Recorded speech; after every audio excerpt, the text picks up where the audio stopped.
Before we begin, we'd like to add a quick warning discretion. This video discusses mental illness, including eating disorders and PTSD. What is mental illness?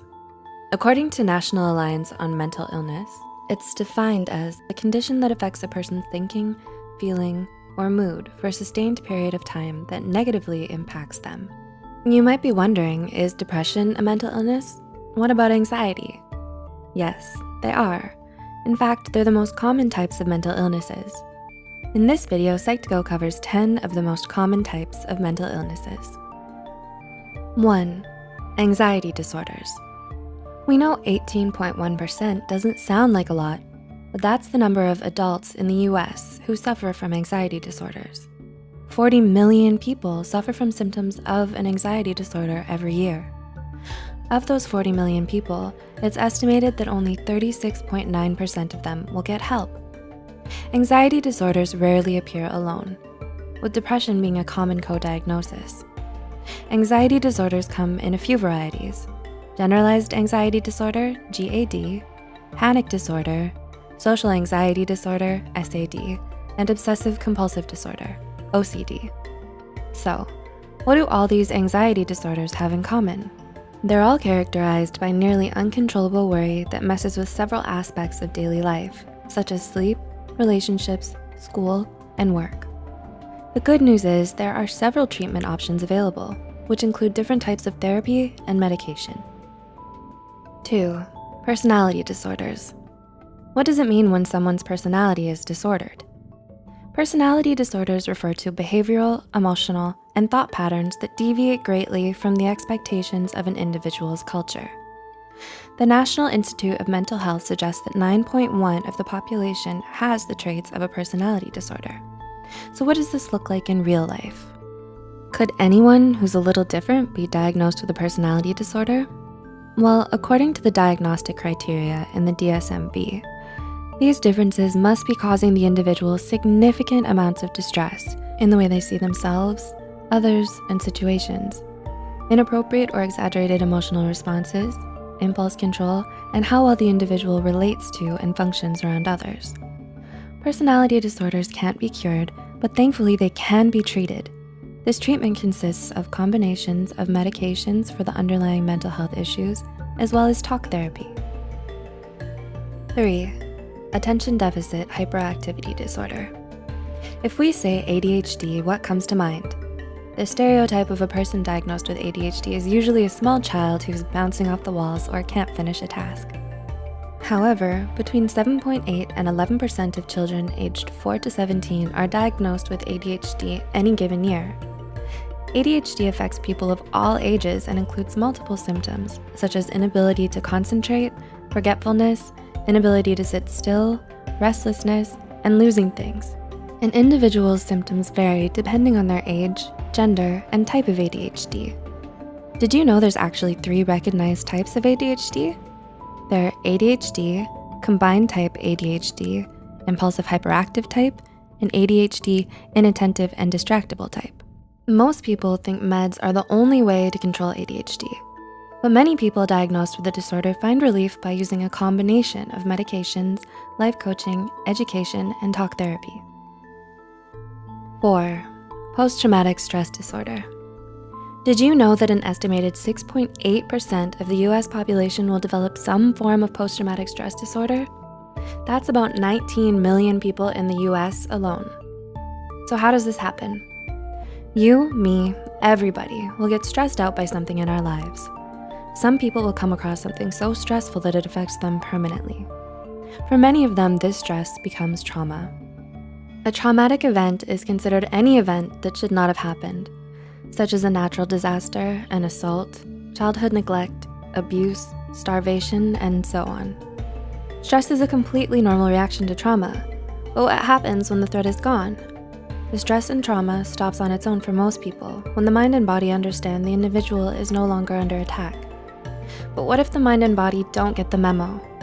Post-traumatic stress disorder refers to a prolonged fight or flight response that happens after the stressful event has stopped.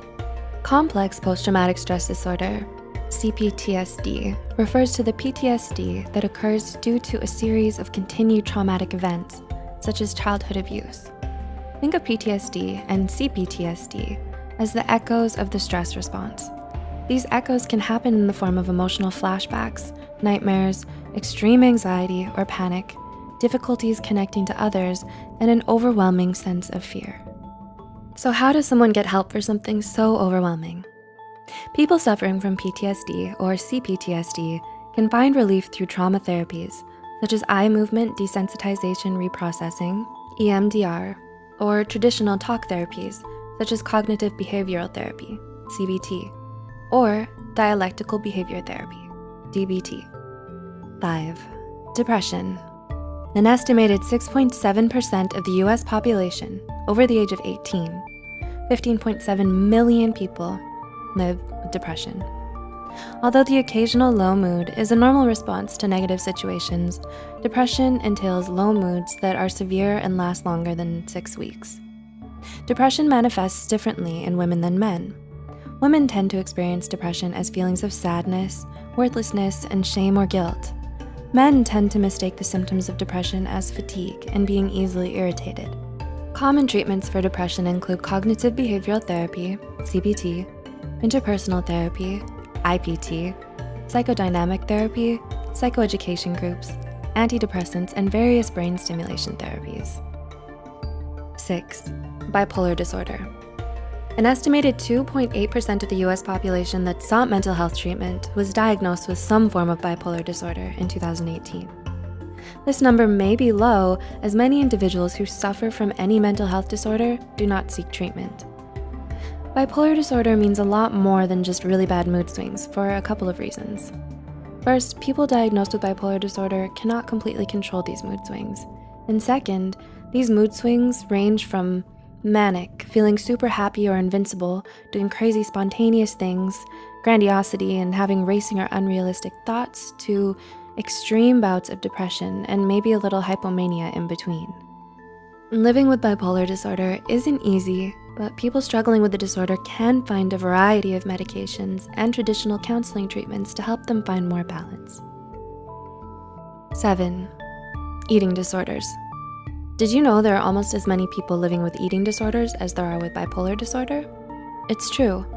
Approximately 2.7% of individuals who sought treatment were diagnosed with an eating disorder in 2018.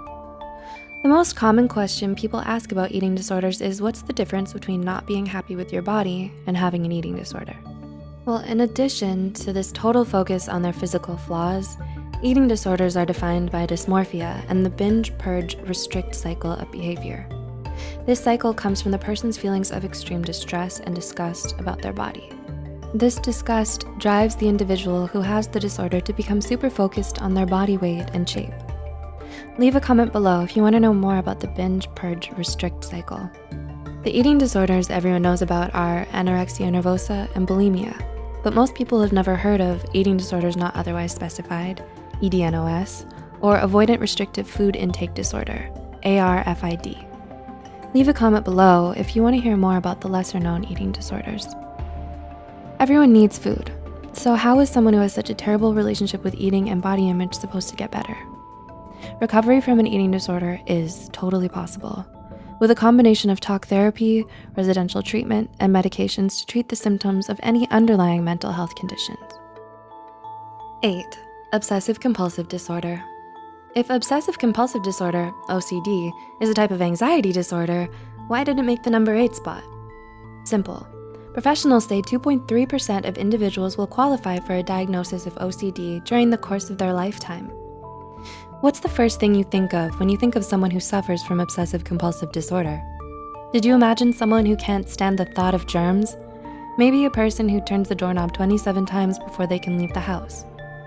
The common stereotype of an individual diagnosed with obsessive compulsive disorder, OCD, is of someone obsessed with cleaning or counting to a comical degree. But that's not the whole picture. The reality of OCD includes a great deal of anxiety, rigid thinking, and feeling isolated from others. Individuals diagnosed with OCD suffer from reoccurring thoughts that they cannot control, which are referred to as obsessions. These obsessions can be things like cleaning or counting, but also include checking and double checking, feeling as though one will be punished for being a sinner, organizing and arranging, and hoarding. Having obsessions is different from being detail-oriented or a little type A, because individuals who suffer from obsessions experience crippling anxiety due to these thoughts they're unable to control.